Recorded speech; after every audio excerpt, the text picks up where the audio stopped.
And it doesn't matter where you're at.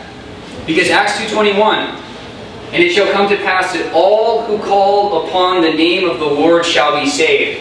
All means all. You know, today I was teaching a kids class. We're going over Acts chapter 10 with Cornelius. Right? Cornelius was a godly man from Caesarea Philippi. And he's praying. He has this vision. An angel appears to him. He says, send some men to Joppa to get this man named Peter. Because Peter is going to tell you and your household a message that you need to hear. And so Cornelius, he's obedient. He sends some men to Joppa. Peter has this crazy vision where he sees this sheet folding up on the earth with four corners. All these creatures, all these beasts. Right? And Peter doesn't understand the vision. And he hears a voice that says, rise, Peter, kill and eat. And Peter says, not so, Lord. I've never eaten anything that is unclean. Because Peter's a Jewish man. And they can't eat pork. You know, there's food laws in Leviticus and Levitical law. They couldn't eat certain things. They couldn't eat anything with blood. And so God said, do not call what God has made clean unclean. And that was his response. Peter didn't understand what was going on. These men show up. The Holy Spirit tells Peter, go with these men. Right? I've sent them. So Peter takes a couple people with him, a couple Jews. They go down to Caesarea Philippi. Cornelius greets Peter. He gets on his knees to worship him. And Peter says, don't do that.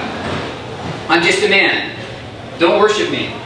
He delivers a message about Jesus. The Holy Spirit comes upon the entire household. They start speaking in tongues. They get baptized. They're saved. These are Gentiles. Acts chapter 10. Also written by a Gentile. Right? So sometimes you think like, there are, racist groups that say, that salvation is only for the Jews. But no, Acts is a beautiful picture written by a Gentile, Luke, who was a doctor. He wasn't a Jewish man.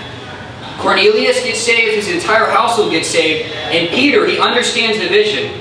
He says, I perceive that God shows no partiality. Right? We look back, even in the Old Testament, Ezekiel 33:11. God takes no pleasure in the death of the wicked, but rather that they would turn and live. So Acts is a beautiful example of how it doesn't matter if you're a Jew, if you're a Gentile, we're all grafted in now because of what Jesus did on the cross. Salvation has come to all men. And we can be saved no matter where you're from, no matter what you look like. God doesn't care how much money you made in your life. He doesn't care about any of that. If you humble yourself, you say, God, I've sinned against you. I'm sorry. I promise He'll forgive you.